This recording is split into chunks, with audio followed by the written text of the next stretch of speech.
Crimson Nations are the best. Well, maybe not Harvard. Bunch of elite bastards, right? But it seems like the Crimson Nations, that being Alabama, Crimson Tide, and the Oklahoma Sooners, have pretty much been impressing the leading recruiting analyst and guru in the nation, Mr. Steve Wiltfong, has had a few nice positive things to say about the University of Alabama and the University of Oklahoma. Crimson Nations, they are the best. Let's talk about it. The home of the common Joe and the common Sally in the know, even more so than all those media talking heads. Well, here we are again. Another episode of the OCF. That's me, the outlaw of college football, JPC. Also, an illustrious graduate of the Athens College Football Academy. Yes, that's right. Now, before we get into it, I'd like to give you my random thought of the day, as I always do. You know, they make remakes of movies all the time. Sometimes they're good, sometimes not so much. Like the new Top Gun, pretty badass. You go see it. But there's movies out there that they've not made remakes of that you're like, what's up with that? Mine is Step Brothers. I mean, wouldn't you like to know what happened to Brandon and Dale and their prestige worldwide, wide? I sure would. I'd love to see another episode, or not episode, but a remake of the Step Brothers. You guys and gals tell me who you would like to see a remade movie of. Now, getting right to it, seems Steve Wiltfong, who is considered the best recruiting guru in the nation, when he crystal balls something, it's like, I think one of my podcast partners, Jonathan Lewis, told me that it was like a 97 to 98% accuracy or something like that. Pretty high accuracy on his crystal balls. So he's crystal balling a lot of good things for both Crimson Nations. As you know, Alabama is no surprise probably, because Alabama starts a little slow every year. In February, March, they'll be in the 50s and everybody be gloriously throwing their hands in their hair. Nick Saban's getting too old to recruit, and then what happens? Wham! He just comes through there and slaps them. And he ends up being at least in the top 3 just about every year.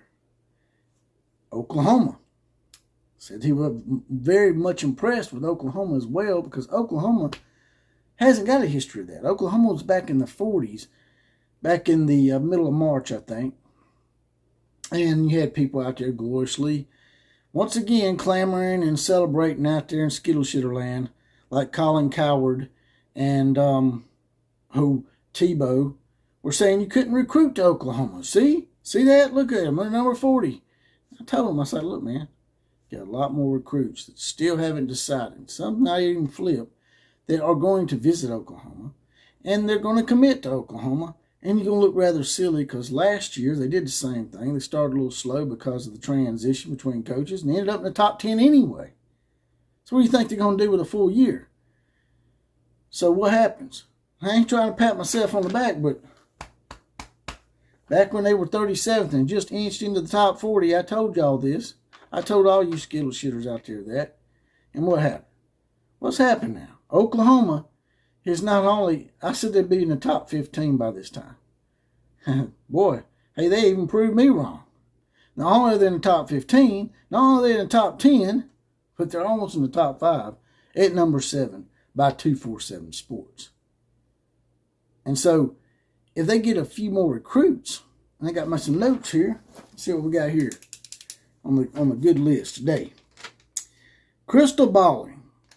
There it is. There's that crystal ball that's 97% from Mr. Steve Wiltfong.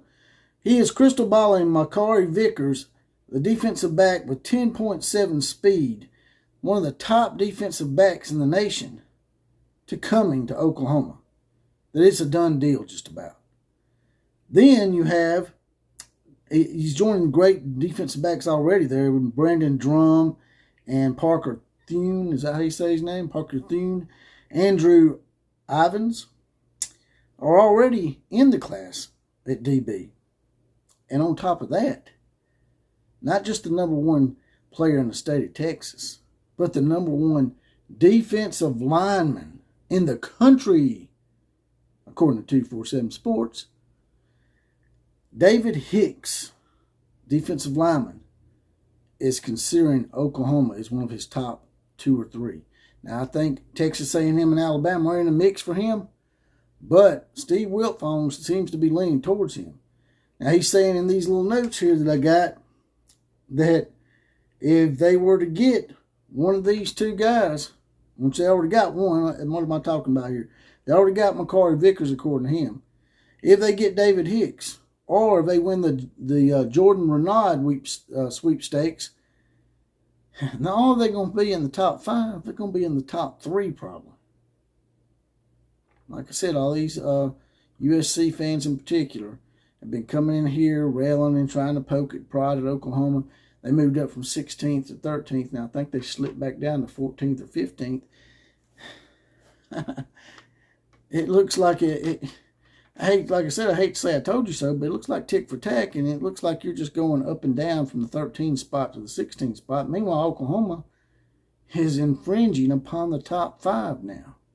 And it don't matter how good your recruiting class ends, USC or anybody else that's been taking shots out there, it's going to be pretty hard to climb somebody when they're already in the top 5. And Alabama, they can't.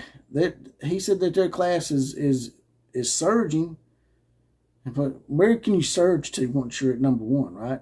Alabama's already at number 1, so they really can't surge anywhere else other than to try to set records for percentage points. Obviously, that's what Steve Wiltfong was saying. Now, getting back to the Oklahoma side of this,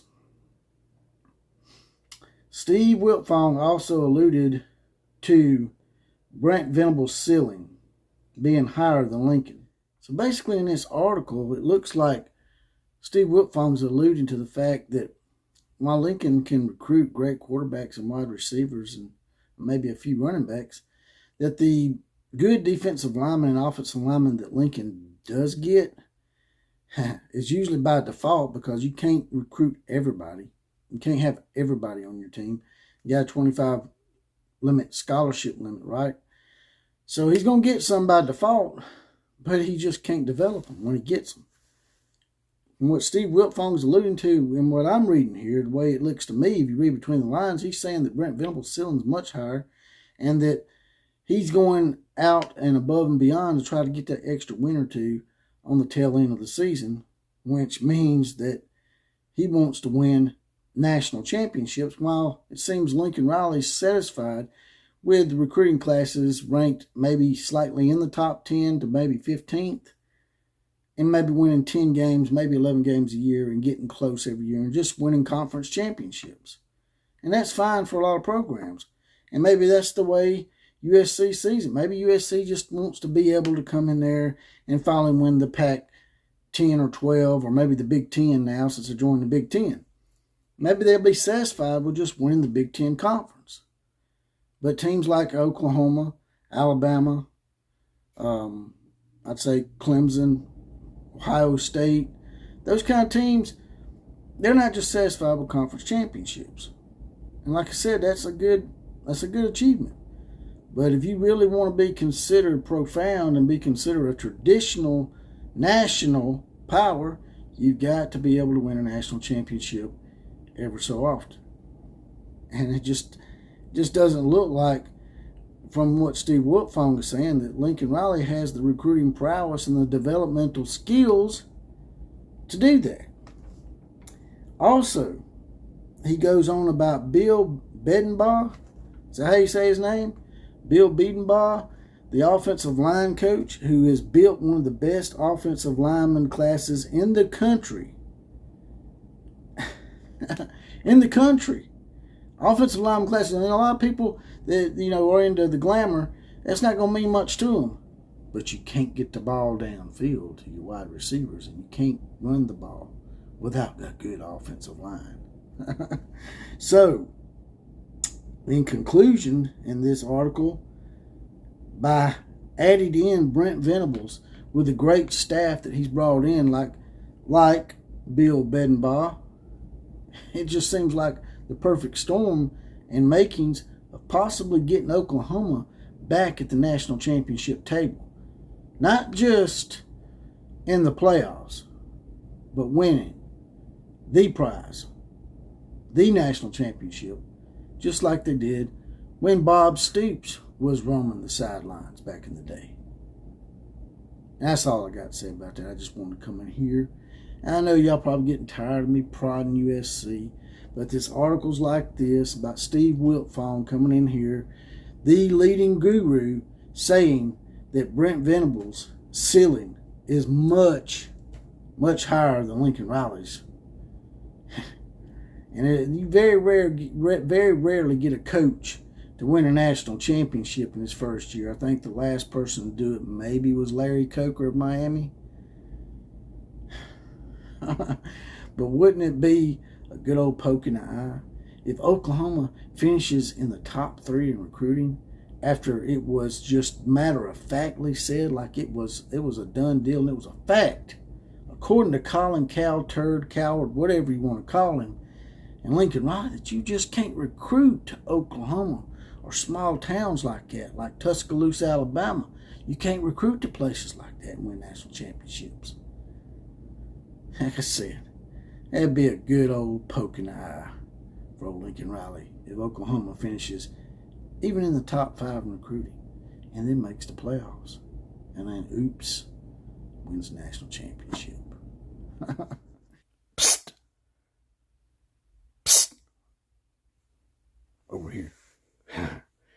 Before we get out of here, I'd like to ask you guys and gals once again, if you look down underneath there, underneath this video, you'll see something that's called the thanks button. It's a little heart. Just hit that, click on that, throw a few dollars in the coffers, get us off that YouTube teat, and maybe one day we'll be able to hook up and get together and have one of them multi-tailgate parties. That's right. Woo! And that's all I got to say about that. Like, share, comment, and subscribe to this channel, the Big 4. That's right, subscribe is the most important one out of that top 4. Subscribe to this channel. KMCA to all the other teams. Class is now officially dismissed.